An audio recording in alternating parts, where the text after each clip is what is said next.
Grade 10s, let's take a look at our lesson 4 review, or sorry, our unit 6 review, which is page 14 in the student package of notes. Okay. First question there is actually labeled question number 4. I pulled them from a textbook. It was question number 4 in the textbook. Basically, it says to find the missing side lengths and angle measures. Okay. Round to one decimal place where needed. So we'll look at the first one, A. And A is giving us triangle ABC and DEF. Okay. Let's do our missing angles first. Okay. So our first missing angle is going to be C. Okay. It's this angle right here, C, on this small triangle. And we know the order of the letters matters. So angle C is going to equal angle F, which means it's equal to 31 degrees. Okay. So we've got that missing angle. We'll do some more angles here on the big triangle. So angle D on the big triangle corresponds with angle A on the smaller triangle. Angle A on the smaller triangle is 32 degrees. So that means angle D is 32 degrees. And then we'll do angle E. Angle E corresponds with angle B. And so angle E must be equal to 117 degrees. Now I sketched these by hand. They're by no means accurate. Okay, so I know, but if you're looking at the review, then you will see two accurate triangles that you should be, and you should be having the review out in front of you while you listen to this video.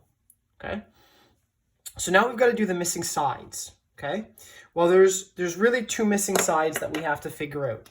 Okay, the first missing side is this one right here. And because it's across from angle B, we'll call it little b. And then the next missing side is this side. And because it's across from angle D, we'll call it it's across from angle D, we'll call it lowercase d. That'll be the name of the side. Okay, so we need to set up a couple of ratios here. We need to set up a couple of ratios. But first we need to recognize which side lengths are given to us that we can use to anchor our ratios. And if we look, side AB on the small triangle and side DE on the large one, they're corresponding sides, and both the side measures are given to us. So that's important because that's going to give us a ratio to use to figure out our missing sides. So let's figure out B first. Okay, so B is on the small triangle, so we'll say B, okay, over top of, which side does it correspond with on the larger triangle? Corresponds with DF, which is 84. So we'll put 84 on the bottom, okay? And then we've got to use our given sides, the sides that match, okay? So we'll take this 34 centimeters here off the small triangle, and we'll take the 47.6 off the larger triangle. And now we've got a series of ratios that we can cross multiply. Okay. So we should get 47.6 times B equals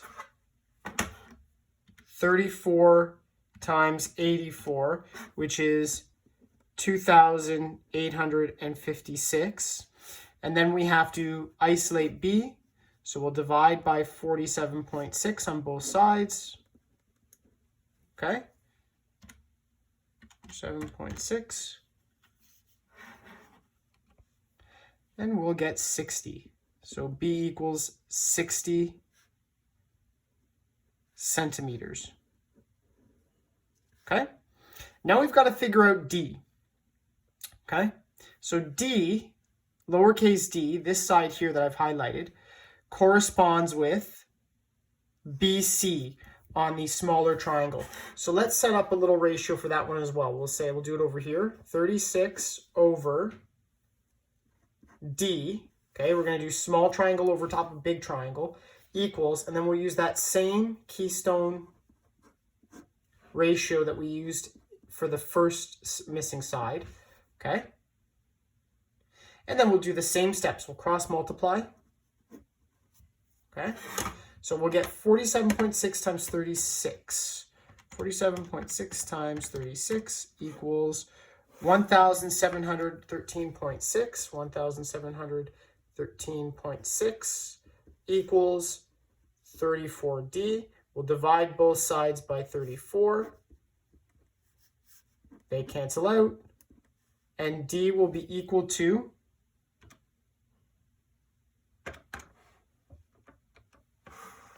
50.4.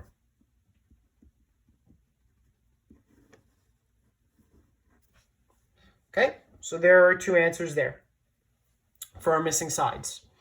Okay, now let's take a look at B. Okay, B, two triangles. The name given is, I don't know where I can write this, triangle GHI corresponds with KJI. Okay. So let's figure out the easiest angle first, angle I. These are opposite angles, so we know that angle I is going to be 42 degrees. Okay. Now our next angle to figure out is going to be G. Okay. We're going to figure out G. In order to figure out G, G corresponds with K. Well, now we've got a problem because I don't have K either. Okay, I don't have K either. So I've got to figure out what K or G is equal to figure out the other. Well, how can I do that? Well, I have to remember the 180-degree rule, which is that all the angles inside a triangle must add to 180 degrees. So we'll say angle G is equal to 180 minus 71 degrees minus 42 degrees. Okay? That means angle G is equal to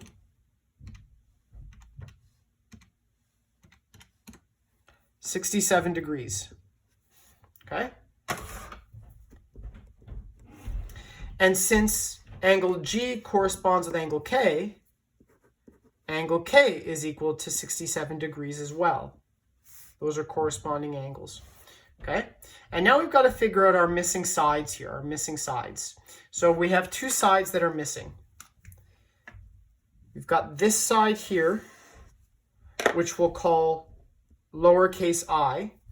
And then we've got this side here missing, which we'll call lowercase k. Okay? And then we have to figure out which sides we have that correspond, that will give us a ratio that we can cross multiply with. Okay? So which ones correspond that we can use in our ratio that'll work every time. Okay? And that's going to be GI and IK. Okay? Those are going to be the two sides that correspond, of which I have both measurements. So which side do we want to solve for first? Well, let's do I first. So we'll put I on top, and beneath I, we have to put the corresponding side on the other triangle. So the second triangle has 3.8. Okay? And then we'll put 17.1 over top of 5.7, because those sides are a corresponding pair. Okay? So that'll give us a nice ratio that we can cross multiply with. And then that's exactly what we're going to do. We're going to cross multiply. Okay? 5.7 times I equals 17.1 times 3.8, 64.98. And then we divide.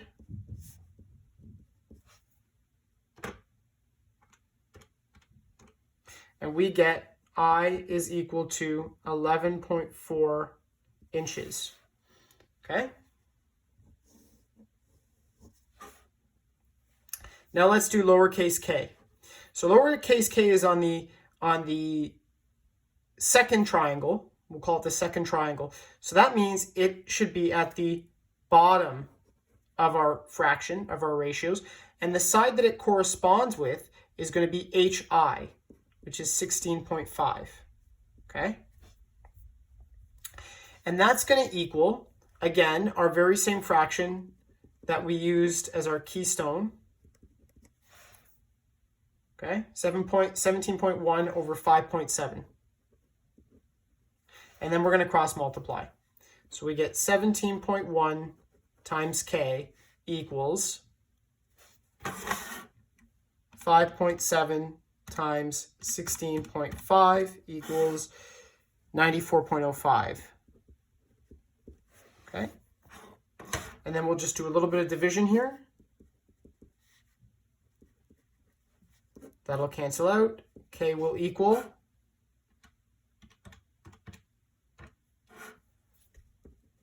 5.5 inches. Okay? And that's our solution there. Okay? So let's move on. Series of short answer questions that we have here, and there aren't many. It's not a terribly long review. Okay? First, we'll do 5. 5 says, as part of basic training, Chandra must climb a slanted net to reach the top of a wall. The net is 120 feet long and is anchored to the ground 100 feet from the base. Okay, how high is the wall? I'm going to redraw a quick sketch here. Okay, this is the wall. Okay, this is the base, and this is the net. Okay, so we're looking for this side right here. That's our missing side. So how are we going to solve this? With Pythagorean theorem. Okay, Pythagorean theorem. So c squared, well, that's always going to be the hypotenuse. So we'll say 120 squared equals, okay, we'll make this a and we'll make this b. So that'll be 100 squared plus x squared. Okay.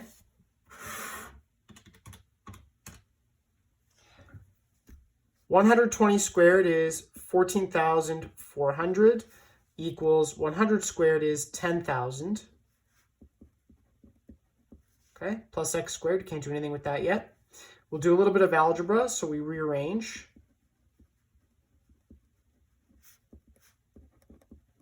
Okay, we'll do that subtraction. We get 4,400 equals x squared, and now all we have to do is square root.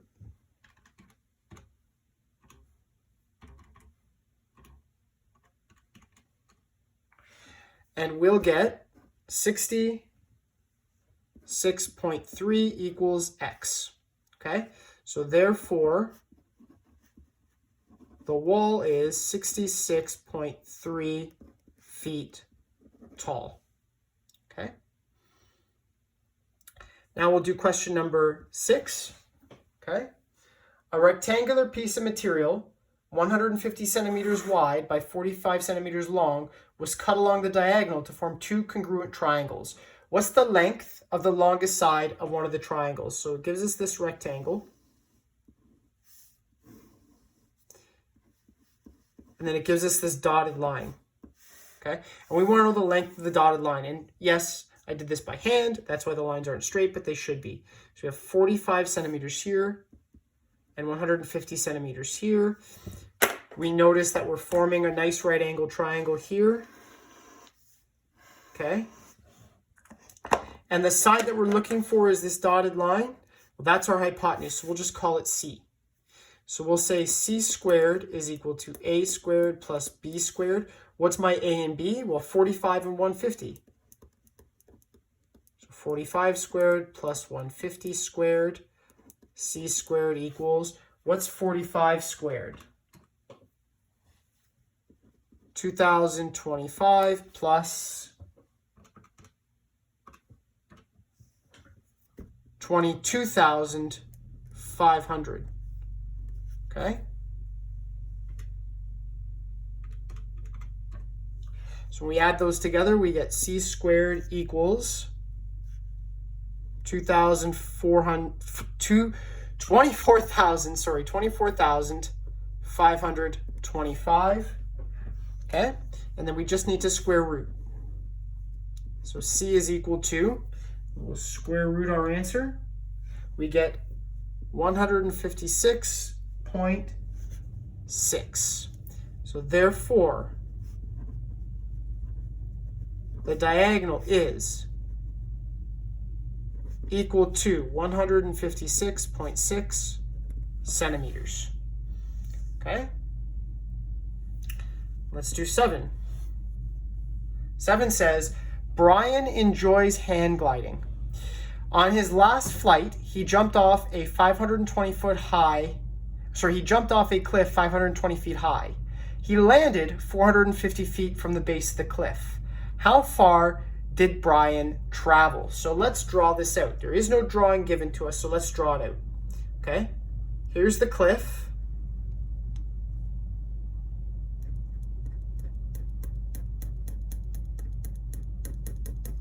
Okay? And then the ground here. And then it says the cliff is 520 feet. And the ground, the distance on the ground is 450 feet.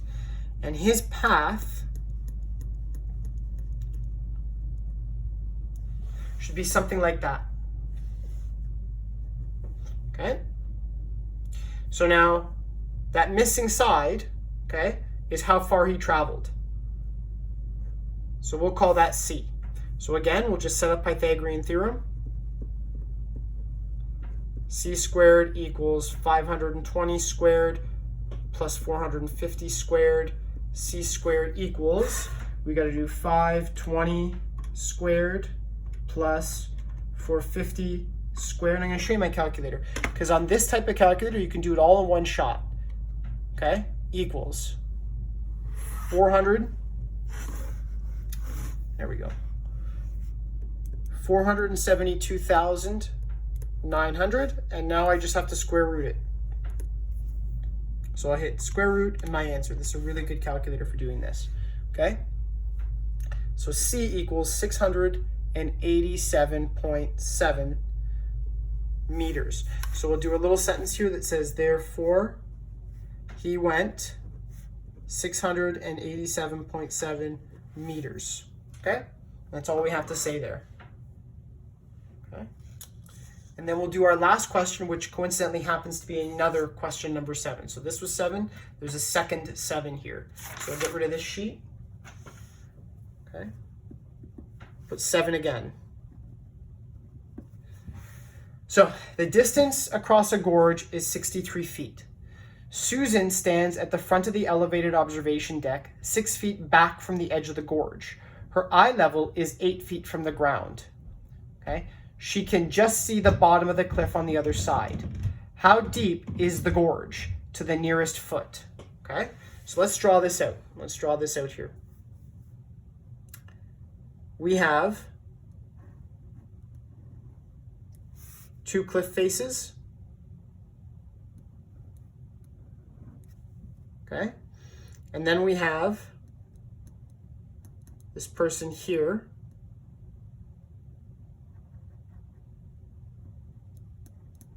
Standing 6 feet away from the edge and being 8 feet off the ground. Okay? So we form a small triangle there. Okay? That triangle should continue to the bottom of the gorge, okay, which we know to be 63 feet, okay, 63 feet. So what we're looking for here is this distance, okay, and we'll call that X, okay? So what we're actually going to use is similar triangles to solve this question, okay? Because what we notice is we have 2 small right angle triangles here. There's the big one, here's the smaller one, and they're similar triangles. The angles are the same, and so the sides must correspond to a ratio. So our missing side here is X. That's our second triangle, and it should correspond with this 8-foot side. So we'll say 8 over X equals, and then we have to figure out what our second ratio is going to be.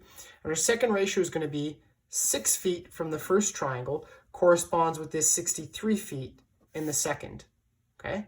And now all we're going to do is cross multiply, okay? So we'll get 8 times 63 which is 504 equals 6x. And then all we have to do is divide both sides by 6. And we get 84 equals x. That means, therefore, the gorge is 84 feet deep. Okay? And that's it for that question. And that's it for our review. So please keep an eye open for the unit assignment. Now, normally it would be a test, but things being what they are, we're going to be doing this through just a small assignment. So hopefully by now you're with the routine of being able to access those assignments and then submit them on the LMS, and I can get them returned to you as soon as possible. Okay? So until our next lesson, please stay healthy, stay safe, and keep studying. Bye-bye.